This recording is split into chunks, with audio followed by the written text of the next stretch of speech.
19h sur la télévision Futur Média heure bi su jotee xam ngeen ko soir d'info gannaaw le journal de 20h dinañ dalal ci plateau bi madame Olga Diadji moom nag dafa jiite fondation BJKD moom nag doomu Côte d'Ivoire la lu leen tax a jóg ñu ni seen fondation bi mooy xeex chômage ak it wàllu entrepreneuriat ndaw ñi ñu tuddee ko nag prix bu mag boo xamante ni 2018 ba léegi ña nga koy amal ca Côte d'Ivoire di jàppale start-up yi waaye bi lay yoon di 4e édition bi da leen fekk nag ñu ñëw fii ci Sénégal ndax nag dañ ko yaatal ci juróom-ñetti réewu Afrique ñu boole ci Sénégal fekk nag njiitu réew mi itam xëyu ndaw yi soxal ko bu baax a baax 4e édition boobule kon boog dina am ci at bi ci kanam tuuti ni ma ko waxee gannaaw le 20h moom président fondation BJKD dina fi teew ñu wax ak ndaw yi wax leen naka la ñuy def ba dimbale leen ci seen i entrepreneuriat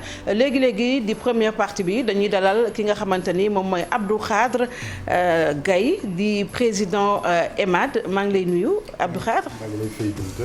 maa ngi nuyu Barthélémy. jërëjëf maa ngi lay fay Binta di dalal sunu gan. jërëjëf moom tam bindkat la moom Abdou Khadre bind na li ñuy wax yooyu yaay kan maanaam qui es-tu jamono gi nag gis nañ ñu dëkk bi daanaka jax na depuis bi mbiru Ousmane Sonko amee ba léegi gis nañu opposition bi ak ñi nga xamante ni ñooy nguur gi ni ñu taxawee bu ki génnee mémorandum keneen génnee mémorandum bu ki accusé keneen accusé ban jàngat déjà nga def ci mbir moomu coow li am te taw a dakk mbir moomu dafa mel ni su dee diagnostic la ñuy def feebar bi nga xamante ne moo dal réew mi lay màndargaal maanaam parparloo ak ñàkk taxaw ci dëgg ñàkk wax ci dëgg damay faral di wax suma benn waay ma ne ko soo tegee télé di seetaan débat mu am kenn ku toogal pouvoir kenn ku toogal opposition jarul ngay seetaan débat bi ndax lan ki toogal pouvoir bi dafa naan li Macky def lépp baax na ki toogal opposition bi dafa naan li Macky def dara baaxu ci te extrémisme boobu day wone seulement que kii di wax ni taxawul ci dëgg parce que lépp bon amul lépp baax it amul parce que ñun ñëpp ay nit lañu te nit dafa matadi su fekkente ne nag da ngay def propagande politique benn xew-xew am ci réew waa état génn seen mémorandum ñoomi neen tëju ci biir néeg génn daal ne mbir mi lépp Ousmane Sonko la du dëgg opposition bi tam mer ne damay répliquer naka lay répliquer ñoom ñoo tëju seen biir néeg génn ne mbir bi yëpp état la du dëgg parce que extrémisme boobu man ànduma ci parlo boobu nag moo tax réew mi tàggatambe demul dikkul. mais ana rôle justice ana procureur de la république. xëy na ñoom dinañ ci agsi ndax heure bi waroon na fekk seen liggéey ñu saytu ko ba mu sotti su fekkee ne def mémorandum la war nag dañu war teg benn commission indépendante. annoncé woon nañ ko de. et autonome.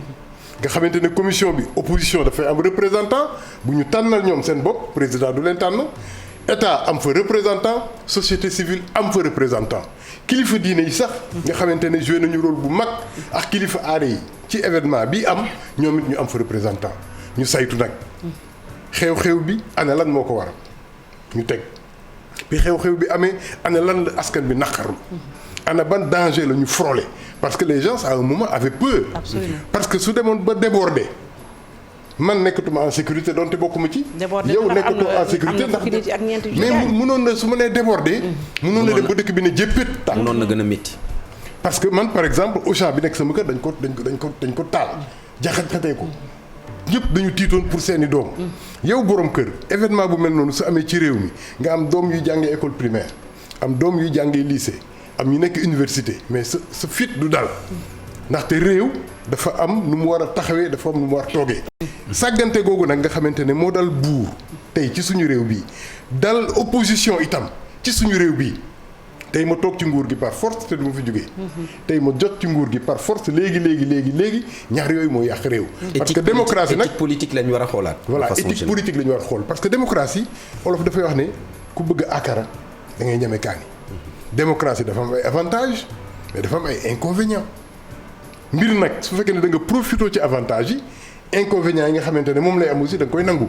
fii nag on n'est pas démocrate dans le cœur on n'est pas démocrate dans l'esprit à commencer par l'État parce que état moo war am taxawaay bi d'abord. d'accord joxe exemple bi joxe tempo bi wane ne man état kat taxaw naa ci dëgg man état je respecte les principes de la démocratie mais soo nekkee ci opposition bi nga respecté ko kaas ko saytu ko nit ñi di la déglu ngay def discours. nga ñëw au pouvoir mais tu fais un discours contraire. xale yi jàng école di la déglu ne mais papa kii moo waxoon lii déjà ñu ngi jàngal suñu doom yi conviction yi amatul ñàkk conviction voilà ñu ngi leen di jàngal inconstance. d'accord nga bëgg ne li xew ci langue politique bi à la limite day refléter li nekk ci société bi. nga ne yaay kan. dans le fond yaay kan qui es-tu c'est quoi au juste. en fait yaay kan c'est une interrogation bu nga xamante ne dama jàpp ne nit bu ne à un certain moment de ta vie da nga war poser wu question boobu. réew bu ne askan bu ne à un certain moment dañu war taxaw ne ñun ñooy ñan. question boobu nag ñaari boor yëpp lay amee da nga naan nit ki yaay kan mu ne la yaay kan mu tontu la nga tontu ko su ñu amee réponse bu leer ci question boobu ëllëg lépp dafay yomb. ci identification nit ki boppam. tey jii si le président de la République s'était posé la question man président maay kan ñu ne ko yow président yaay njiitu réew mi. yow président yaay ndey gi seex da nga war tëddee njaaxaandaay ndax ay seex nga am ñaari seex yépp nàmp en sécurité te duñu buuxante ñoom ñaan ñëpp ñu yem ci nàmp ga ñuy nàmp ñu ne la soo defeendoo nag baaxul soo amee béjjunu digg ginnaaw tam baaxul donc su état tam ñi si nekk ñëpp ñoom ñëpp ci nekk posé wu question man ministre de l'intérieur maay kan dina xam lan la ñuy xaar ci moom. dina xam bët bu ko askan bi di xoolee ñun askan tam ñu ne ñun citoyen ñooy ñan. mais est-ce que si yaay kan boobu tey jii. duñ ci posé wu question ci président bi nga xam ne moom la ñenn ci askan bi fal. parce que du ñëpp ko fal quand même. am na score bi ko fal. mais tey bu ñu demee ba ci biir li mu waxoon yëpp dig leen ko. mu ciy delluwaat ginnaaw. ci mel ni transhumance. du ma fal sama rakk. du ma def lii du ma def lii. réew mi amatul xaalis. mu dem jëndi avion bu bees. coow li ne kur. yeneen ak yeneen yoo xamante ni toujours mi ngi koy def ñu mel ni. on est en face d'un roi qui fait ce qu'il veut de son royaume. dañu fàtte parce que interrogation boobu Aimé Césaire posé woon na ko dans le roi Christophe mu ne le matériau humain lui-même est à refondre Christophe vous vous rappelez bi mu xeexee am indépendance taxaw ne day jàkkaarloo adversaire bi day suqali réew mi daf koy développer mais ambition boobu dafa dem ba réew mi sooxe mu taxaw xool nit ñi ba si yàgg mu ne ndekete yoo nit lañu war defar moo tax bi ma bindee yaay kat mu bind les chantiers de l'homme parce que nit ki ci boppam dañ ko war togg nit ki dañ ko war defar nit ki dañ ko war saytu pour que bés bu ñu ko dénkee réew mu yor ko nam ko war yoree bés bu ñu ko dénkee alalu askan bi mu yor ko lañ ko war yoree bés bu ñu ko nee yow yaa yoree armée bi mu xam nam ko war yoree mais tey au Sénégal ce qui est regrettable et qu'on regrette toujours dans la rue dans les car rapides dans les domiciles dans les lycées dans les collèges à l'université mooy tu as l'impression que l'homme sénégalais pose problème dañ ko war tabaxaat parce que perte des valeurs c'est ça une perte des valeurs tey jii tabax autoroute baax na tabax pont baax na jënd avion présidentiel baax na mais pour kan pour ban réew su fekkee ni nit ki taxaweewul na mu war taxawee su fekkente ne nit ki melul na mu war mel askan bi toujours ci ñaxtu la ñuy kii parce que ku ñu fal rek nga ne buur nga damay nguuru googu ak bëri tiitar googu ak bëgg àddina googu day feeñ ci suñuy njiit yi. mais naka la ñuy tabaxaatee askan wi il faut passer par la pédagogie par l'exemple. bien sûr mais loolu amu fi. Wade am na lu mu commencé woon noonu laa ko comprendre woon avec la case des tout-petits. Oui. parce que projet bi mu ko waxee man li ma comprendre woon mooy ne kii gis na ne nit gannaaw bu mu juddoo dafa am fu ñu jaarax moom dès que mu commencé taxaw dès que mu commencé xàmmee. commencé ko jox ay valeurs ndax dama déggoon mu naan dañuy indi maam yi ci case des tout-petits ñuy léebal xale yi. dañuy indi lii ma ne kon kii il se soucie de l'humain il se soucie de l'homme mais malheureusement le projet demul na mu war a demee tey jii gis nga li gën a mën a soppi askan teg leen ci yoon mooy njiit seetal Binta bi Abdoulaye Wade jëlee nguur gi avant mu koy jël watu Ndel Fondong par exemple c'était pas de mode kii woy na ko Omar Pène Adama Ndiaye yaa ñu wotal suñu waa ji et cetera parce que ku watu Ndel Fondong dañ lay ñaawal même ñun bu ñu nekkee xale dañ lay topp Ndel Fondong mais une fois que Wade est venu au pouvoir c'est devenu beau avec les bretelles parce que c'est le président qui l'a porté le président de l'Iran avant muy ñëw ki wàcc dëkk ba ñëpp doon takk cravate. mais moom dafa ñëw démystifier cravate di sol des chemises sans cravate tout le peuple a suivi. Absolument. Quand Thomas Sankara est venu au Burkina Faso il a dit notre artisanat est en train d'avoir des problèmes suñu artisans yi dañu ndóol dañu leen war suqali il a réfléchi il a dit mais attends pour ñu suqali leen il faut que ñu sol li ñuy defar. mu sumi veste bi sànni sol yëre artisanat bi dëkk bi yëpp topp ko c'est devenu une mode jusqu'au Sénégal. parce que Thomas Sankara le révolutionnaire le jeune qui a pris le pouvoir au Burkina a donné le tempo et tout le monde a suivi suñu bëggee askan soppeeku d'abord njiit yi ñoo war a joxe exemple bi ci seen taxawaay ci seen doxalin mais tey jii soo gisee ne man Abdou Khadre bëri tiitar Binta Diallo dafa bëri tiitar ñun Sénégal yëpp bëri tiitar ay jomba ñaaw lañu dañu bëgg toujours di wane sama yére bi sama oto bi sama askan bi ku takk montre bu rafet sax sooy dox nii ngay def pour ñu gis ko mais su fekkee ne tiitar boobu dafa nekk ci président ak fi réew mi toll ak situation bu métti bi ñu toll mu war joxe des messages forts pour dire qu'il a compris parce qu'il a fait un discours pour dire je vous ai compris vous les jeunes mu def conseil présidentiel joxe ay orientation ñun ñu ngi doon xool ne ndeke président il a subi un choc qui va lui faire changer de chemin. mais ñu teg ci quelque temps rek mu jënd avion bu jar 60 milliards. dans ce contexte. alors dans ce contexte les gens se posent une question mais président est-ce que li mu wax gëm na ko est-ce que di situation ba métti woon rek mu ne xaaral ma ndaxanteex ñi génn ci et au Sénégal malheureusement aujourd'hui c'est comme ça. mais sauf que aussi avion bi c'est depuis 2019 c'est avant. c'est oui, avant la Covid c'est avant les émeutes. oui mais je dis que c'est pas important date bi ak moment bi amul importance. mais symbole bi li mu représenté moo am importance. parce que président. na nga jël décision ba nga xamante ne tey jii contexte bi favorable nga téye ko fa waaw xam ne lii dina indi coow lii dina indi wax lii dina tax ba orientation bi nga bëgg a joxe pour les 12 mois à venir nit ñi duñ ko gëm te suñ ko gëmul quand on doute de la parole et de la sincérité du chef il y a problème un chef c'est d'abord sa parole c'est d'abord la confiance des populations. mais confiance des populations boobu moom nag moom moo amatul parce que bu fekkente ne Barthélémy wax na ko. c'est depuis 2019. on est en 2021. ñu nëbb askan wi di wax ne sous le sceau du secret défense. ci xaalisu askan wi la ñu jël dem jëndi avion. kenn waxul ne baaxul. parce que président dafa war a nekk en sécurité. mais le fait que aussi ñuy nëbb sénégalais yi ne ñi ngi jël seen alal di ko dugal ci lii. est-ce que loolu confiance mën na fa am ba fay sax.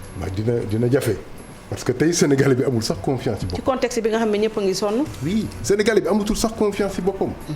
ñàkk confiance ci sa bopp moo tax xale yi jàpp ne Sénégal mooy enfer Europe mooy paradis. absolument ñuy traverser désert bi di dee ci Méditerranée bi.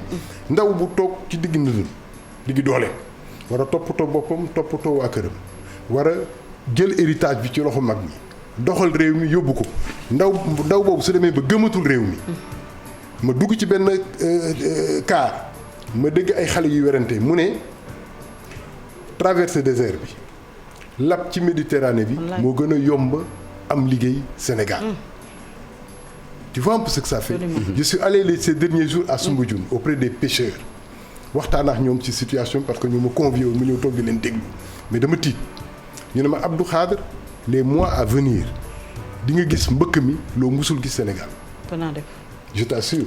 Et ils te disent que damay dem naa ñeenti yoon échoué mais damay demaat parce que gisuma lu ma téye ci dëkk bi c'est-à-dire nit ki su demee ba désespoir bi ñàkk yaakaar ci sa bopp ñàkk gëm sa bopp ñàkk gëm sa réew su àggee ci extrémité yooyu nous les pères nous les adultes. mais est-ce que quelque part aussi mën nañu parce que surtout aussi jeunes yi. gëm gi ñu war a gëm seen bopp dafa xaw a des. damay bëgg ne tey suba. dina am ay milliards. def ni sama morom est-ce que loolu aussi mentalité boobu. loolu ñu def seen bopp waruñ ko mën a génnee. xam ne la vie aussi c'est un processus. c'est un éternel combat. ndar xëyul sotti nu ñu koy waxee. waaw mais ñun ñoo ko jëmbat ci ñoom. maa ngi koy wax ci suba kenn ku ma doon waxtaanal attends tey jii au Sénégal soo demee si muy góor ñi muy jigéen ñi da nga leen di yërëm des vies qui échouent. oui. à commencer par moi Abdou Khadre nga toog tu fais le bilan de ta vie nga gis na yow. doole bi la yàlla jox ak xel bi mu la jox am li mu la may yëpp ci ay qualité nga war ko utiliser pour faire ce monde là pour jouer ton rôle de xalifatullahi fil ardi tu l'as utilisé qu'à 20%. à 15%. Il y a des savants qui meurent. C'est-à-dire des compétences, des talents qui n'éclosent pas. Parce que la faute à qui? Mais à la faute à l'État, à nos États, à nous tous, aux pères de famille, aux mères de famille. C'est-à-dire, comme disait Christophe, le matériau humain est à refondre. dañu war a toog assise pas assise pour xool kuy jël nguur gi parce que au Sénégal on pense que tout est politique. L'essentiel est dans l'éducation. L'essentiel est dans la formation. Il y a un homme qui est chez lui toog biir këram yore quartier plus important que le président de la République. L'essentiel est dans l'éducation wax nga ko. Oui. Est-ce que quelque part aussi y a pas benn échec des parents si l'on sait que am na parents yoo xam ne ils accordent trop de liberté à leurs enfants libertinage boobu dafay dem ba bloquer seen éducation de base bi ñu waroon am. waaw mais parent bi li tax nga koy mën trouver excuse c'est que des fois borom kër li mu war a def ci doomam. su ko si deful yëpp. day am faiblesse ci kanamu doomam. day am kersa ci kanamu doomam. oui et nous sommes dans un pays où les mères de famille dañuy xool seen doom dañuy sëgg. borom kër yi suñuy dugg seen kër dañuy sëgg dañuy toog ci grand place yi parce que li la war yëpp nga war a fay location fay courant fay téléphone jox sa jàngu doom wutal ko yëre bu bees. wutal ko téléphone wutal ko loolu yëpp. amuloo ko sa doole moo la ko mayul mais du tey nga yar leen. oui di nga leen yar. mais li may wax c'est un peu plus profond. c'est-à-dire c'est nit ku war a def te deful. c'est très important. nit ku war a def te deful. mu ngi mel nii nga nekk ñun ba final bi ñu nekkee étudiant nga nekk sa kër nga yeewu nga ne du ma laaj sama yaay ndekki. mais est-ce que Abdou Khadre du ma ko laaj paas parce que tu dis que li muy def ci yow déjà bëri na. yërëm nga ko. te yow war nga participer te participer woo. mais Abdou Khadre est-ce que justement du loolu je moo waral sais pas si tu vois un peu. est-ce que loolu moo waral li ñu gis léegi violence bi nga xam ne moo am. les violence verbale violence physique léegi Sénégal rey nit ak naan ci ndox mi la ñu yemale. boo waxee lu tuuti ñu dugg ci sa vie privée. saaga la ba nga tooy loo xam ne Sénégal xamu ko woon. ñu egsi ci léegi. Frédéric Nietzsche dans un de ses livres il parle du plus laid des hommes. Le plus laid des hommes. mu ne cet homme est tellement laid que le chemin qu'il parcourt daf tànkam yi daf koy détruire. su duggee ci benn jardin bi fleur yëpp dañuy dee. et ce plus laid des hommes c'est lui qui a tué Dieu. mais la mort de Dieu c'est symbolique. Il a tué Dieu dans le cœur des hommes. et foofu la laideuram jógee. et ce plus laid des hommes mu ne éviter chemin yi muy parcourir. éviter leen jataayam. éviter leen fu mu toog. parce que dara baaxatul. on a l'impression que l'homme sénégalais l'homme africain l'homme moderne est en train de parcourir ce chemin du plus laid des hommes. c'est-à-dire l'homme est en train de perdre sa beauté. L'homme est en train de perdre ses qualités morales. L'homme est en train de perdre sa sensibilité qui fait que dafay mën a am sympathie. Edouard day xool Abdou Khadre mu nekk ci benn situation nga nëbbutu parce que xam nga ne soo fekkee Abdou Khadre situation boobu dina am gàcce te bëggoo fekkee gàcceem nga nëbbal ko gàcceem sincèrement au fond de ton cœur. mais aujourd'hui comme tu le dis c'est le contraire qui se passe au Sénégal. nit ñi dañuy loqatu. nit ñi da ngay am gàcce sax. dénonciateur da nga dul am gàcce sax ñu créé la ko. ñu lay wili pan. c'est-à-dire dañ lay sosal la nga xamante ne yow óor na la ne defoo ko. et finalement yow defoo dara mais da ngay rus. parce que tu dis que defuma ko mais ñëpp gëm nañ ko. et puisque ñëpp gëm nañ ko maa ko def parce que on dit c'est comme ça qu'on comprend la démocratie lu ñëpp ko wax dëgg la c'est pas vrai. ñëpp mën nañ ko wax te du dëgg. mais aujourd'hui tu te rends compte que loolu dafay wane ne que le matériau humain doit être refondu et que dañu war defaraat nit. c'est-à-dire on doit. mais monsieur Guèye defaraat boobu tëggaat boobu est-ce que dana yomb. du yomb bien sûr parce que y a beaucoup de paramètres yu dugg ci diggante à tel point que defaraat nit fi mu ne nii. ce sera très compliqué. xam nga foofu ñun dañu am héritage bu ñuy sàggane. parce que la colonisation est passée chez nous. pendant 3 siècles. on nous a traîné dans l'esclavage dugal ñu ci ay gaal yóbbu ñu jaay ñu bitim réew. on nous a humiliés. pendant 2 siècles on nous a humiliés mais ñu am ay kilifa yu mag yu ñu juddu ci réew mi. ñu ne matériel bi perdre nañ ko. mais le spirituel est toujours là. ñu jug taxaw di liggéey ñooñu naka la ñu tudd Cheikh na Cheikh Saad Bou Mame El Hadji Malick Serigne Touba Mame Limamoul Laye Yoff ñoom ñëpp ils ont travaillé sur le matériau humain. soo jàngee Massalikul Jinaan les itinéraires du paradis. daf lay wax nit naka la war mel. jikko yan ñooy jikko yu bon yi. capital naka lañ koy dindee. jikko yan ñooy jikko yu baax yi naka lañ koy amee naka lañ koy conserver. ils ont travaillé sur ça et ñoom ils ont donné l'exemple. nekk des hommes c'est-à-dire dans leur pauvreté ils avaient conservé la beauté c'est ça l'humain c'est-à-dire nga sol ay sagar ñëpp na la eskay parce que tu es beau intrinsèquement mu ne soo melee noonu di nga am taar bu soxlawul maquillage c'est Sëriñ Tuubaa qui parle mu ne jikko yi soo ko defaree ba mat di nga war doon ba nekk xalifatullahi fil ard di nga am taar bu soxlawul maquillage taar ba nga xamante ne doo fen tu ne mens pas les gens ils te voient dans ta nudité dans ton dénuement ils te respectent comme Samori Touré dans son royaume qui était roi amul trône amul dara ci lalam lay toog parce qu'il était en combat mais su ne est-ce que dëkk bi yëpp sukk parce que dañ ko jox cër parce que c'était un homme debout mais aujourd'hui au Sénégal loolu xamuñu ko donc cet héritage là que mag ñi bàyyi nañ ko fi te yàggul. les livres sont toujours là mais kenn diiratu ko. mais Abdou Khadre bu fekkente ne tey jii nit ñi li ñu sañul woon ni nga koy def léegi. nit ki mën nga toog tey jii yow jàkkaarloog yow. wala sax mu wax la lim la war ta wax. ne la dara duma ci fekk. c'est parce que impunité bi ça s'est érigé en règle dans ce pays. te ci kaw la jógee bu ñu demee ba dégg président naan j'ai mis mon coude sur certains dossiers am na ñoo xam ne mënuma leen tëj. kon ñeneen ñi aussi dañuy révolté wu. ne dëkk bi kat léegi moom lu neex waaye def na nga am gros bras rek wala bras long. tout à fait et maintenant moo tax kenn gëmatul kenn. parce que tu dis Macky Sall tey discours am ak discours avant bokkul. kon tey ñii taxaw di xeex Macky Sall est-ce que demain suñu leen joxee pouvoir bi ils ne deviendront pas des Macky Sall bis. parce que Macky Sall a trahi sa parole. il a trahi ses promesses. bon tey ñi nekk fii di wax tey aussi naka la. on a vu Idrissa Seck son discours pendant la présidentielle discours après présidentiel on en a tellement vu. Absolument. De transhumance de revirement de virevolte que finalement tu te poses les questions donc justice boobu kenn dootu ko gëmati tu dis justice pourquoi. bon nit ñi naa leen naxa Sénégal mënuñu topp actualité ils n'ont pas de la suite dans les idées parce que am na actualité buy xew suba day démentir actualité tey bi ñu doon def investigation yëpp taxaw topp actualité bu bees bi et comme ça les hommes politiques ont de l'avance sur nous dañ naan garaaw damay def lu ma neex les gens vont en parler je vais les divertir je crée une actualité même sur les combats de lutte la. tout simplement idéologie politique daal.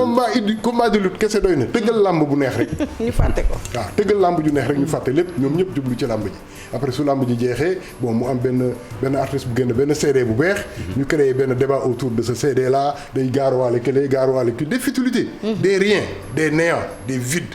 et comme ça nous épuisons notre vie. mais malheureusement loolu tax ma ne la sànq du yomb a defar surtout que si l'on sait que am na ay jeunes yu bëri yoo xam ne ils s'identifient à ces acteurs politiques. malheureusement mais quelque part dans leur cœur bon les gens se disent que ça doit changer amaguñu ku leen pousse c'est-à-dire amaguñu ay repères yu leer. mais les leaders d'opinion dans tout ça on les entend pas aussi. leaders d'opinion yi ñu war a wax. waxuñu aussi.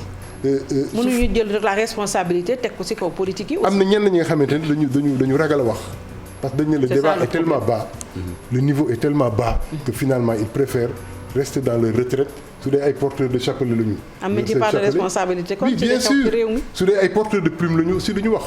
par exemple sur les plateaux des télés aujourd'hui il y a tellement d'intellectuels dans ce pays il y a tellement de bons universitaires dans ce pays qui peuvent que diagnostiquer une situation jox la sans parti pris mais ñooñu tey suñu duñu leen invité ci plateau yi te dañuy daw te suñu ñëwee ci plateau yi sax vérité boobu ñu porté suñ ko waxee population yi mere leen.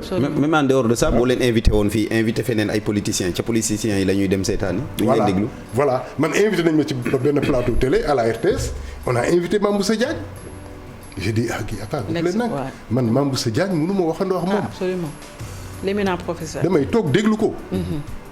bon gars yi ne ma non dañu bëgg a diversifier yow société civile nga moom intellectuel nga mais bi ñëwee ci plateau bi je le lui ai dit j'ai dit Mamboussa ñëw naa pour déglu la. parce que yow sooy wax ñun ñëpp dañu war toog déglu. mais Mamboussa doo ko gis fenn. et pourtant il est porteur d'un patrimoine immense pour refonder l'homme. mais est-ce que mën nañu un patrimoine à l'identique du patrimoine bu Cheikh Anta Diop yore woon pour dire que l'Afrique doit reconquérir sa fierté. Absolument. L'homme noir a le dos courbé tout simplement parce que dañu ko wax ni tu n'as pas participé au développement du monde c'est faux nous avons créé les mathématiques nous avons créé la civilisation égyptienne il a fait un combat mais dafa daanu sur le champ de bataille. et pourtant nous sommes revenus de France pour dem aussi tàllalaat loxo kañ la ñuy retrouver waat suñu fierté quand même. loolu mën naa nekk. liggéey la. Binta liggéey la bu rëy et ça nous incombe à nous tous parce que nos chefs d'État aussi léegi technicien bi la ñuy fal. dootuñu fal jikko ji xam nga nit dafa am ay pàcc. tu peux être un bon technicien. mais un bon technicien peut être un voleur. absolument. il peut être malhonnête. il peut ne pas avoir de qualité morale. léegi suñuy fal wala suñuy recruter un peu partout même moi dans mon ONG. bon qualité technique bi la ñuy xool. on ne voit pas les qualités humaines. alors que am na jamono ji nga xamante ne qualité humaine yi lañ doon jiital tandis que si les qualités humaines sont là si l'honnêteté est là parce que ce qui est plus malheureux dans un pays c'est un chef qui dit des contre-vérités xale yi di ko déglu c'est un chef qui se dédie xale yi di ko fekkee alors xale yi dañ naan mais attends puisque la plus haute personnalité de l'État def na ko lii du dara def na ko génn na ci alors moi je peux le faire moo tax des fois tey man damay toog di débat ak samay doom mais j'ai des problèmes parce qu'ils me disent papa moo tax ba Ablaye waxee maa waxoon waxee topp na ko ba mu ne. ba Abdoulaye waxee ne maa waxoon waxeet. voilà topp na ko. moom sax maa waxoon waxeet bi nit ñi ñoo ko déglu. parce que waxu olof la en fait. maa waxoon waxeet waxu olof la ça veut pas dire que je me dédie. ça veut tout simplement dire que foofu laa nekkatuma fa. et mën nañu ko justifier parce que waxu olof la. c'est pour sortir d'embarras et adopter jël ci beneen chemin moom il l'a dit en tant que olof magu démb. bu dégg olof et les gens ont compris qu'il s'est dédié. bon mais mag ñi ko doon déglu xam nañu c'est pas ça maa waxoon waxeet am na maanaam parce que nit mën na gëm mbir tey. nga dem ba ci biir nga gis ne mbir boobu nga gëm nekkul. waroo continuer di ko gëm par fidélité.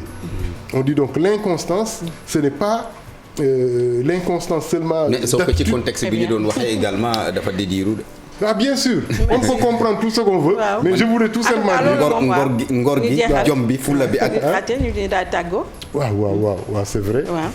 donc merci Binta. waaw merci Binta ça a été un plaisir. Abdou Khadre Gaye président ONG EMAD. ñu ngi lay gërëm bu baax voilà jërë ngeen jëf di bindkat aussi bu ñu ràññee ci réew mi. ci xam-xam beeg ci xalaat bi jërëjëf. gërëm nañ la ci teewaay bi. merci beaucoup gërëm Barthélémy bi dem publicité dellu si waat ci plateau bi.